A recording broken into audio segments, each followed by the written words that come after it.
This is Atticus again here with episode 2.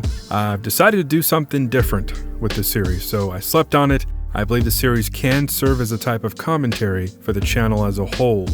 It originally was called Inside the Dub, but I didn't want to limit myself just talking about one part of my channel.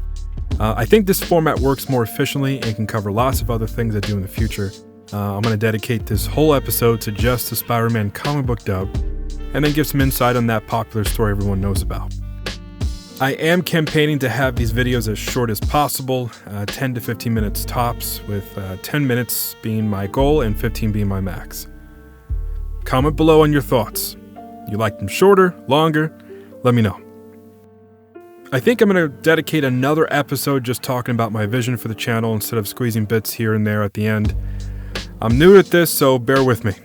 But without further ado, I give you the amazing Spider-Man issue number 121, comic book dub, the commentary edition.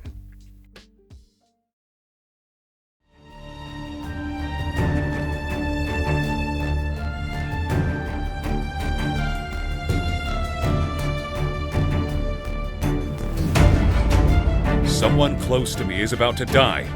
Someone I cannot save. My spider sense is never wrong. But who? Who?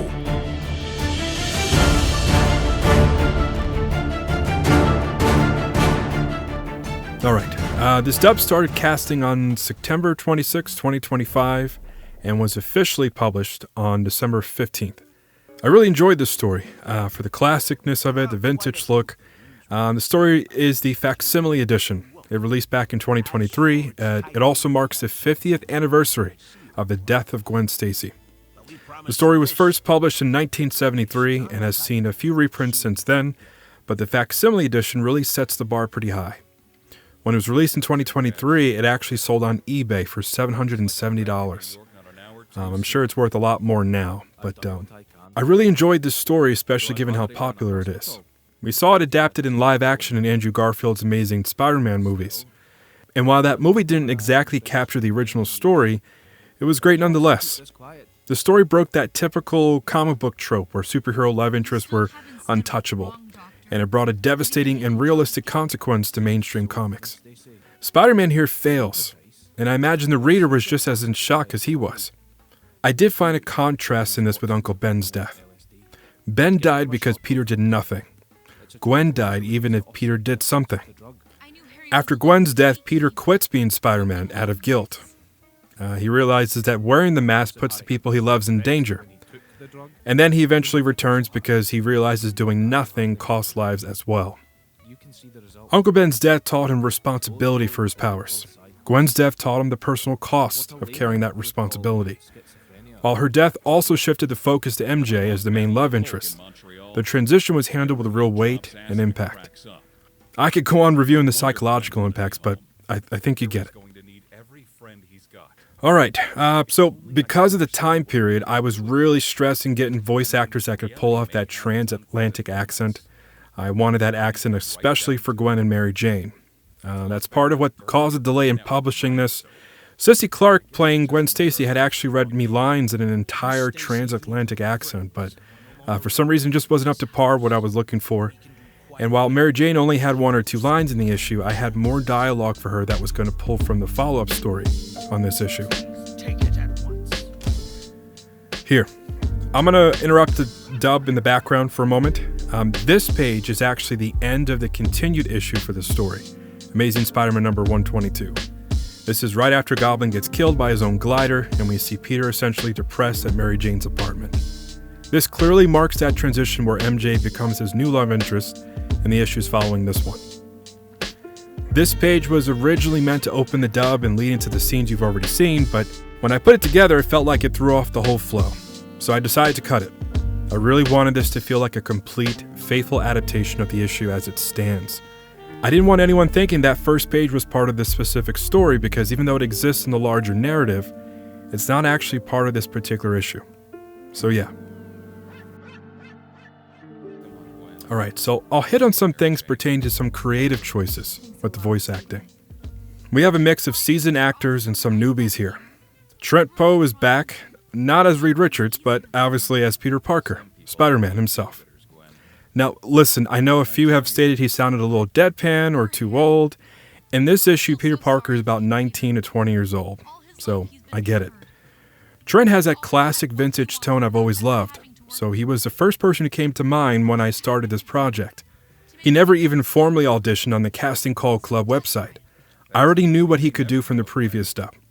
The real inspiration came from the 1967 Spider-Man series.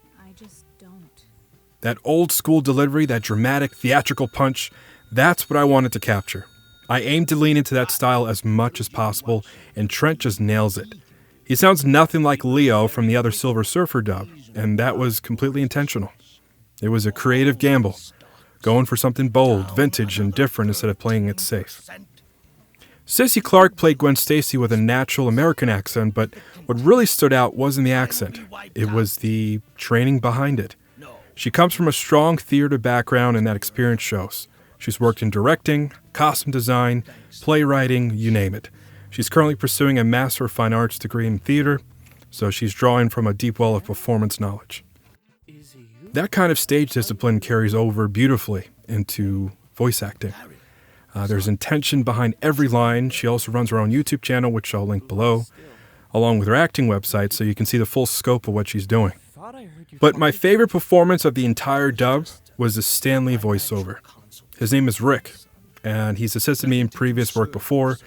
I think he's the most accomplished out of everyone in this dub because he's been in the industry for many, many years. I couldn't do this dub without having Stan Lee in this, setting the tone. So he came in clutch pretty well. For Norman Osborn, I wanted a clear distinction between him and the Green Goblin, so I cast two separate actors. Mayo Dude 75 returning now as the Green Goblin and absolutely delivered. His range is seriously impressive, especially as J. Jonah Jameson as well. Norman was played by Baron Mango, who's newer to Casting Call Club but has a background in singing. Even though voice acting is still fairly new to him, he brought a gritty confidence to Norman that fit the role perfectly. Harry Osborn I had a challenge locating a VA for, but I found that Disciple Games performance to really bring that youthful sound I wanted for Harry.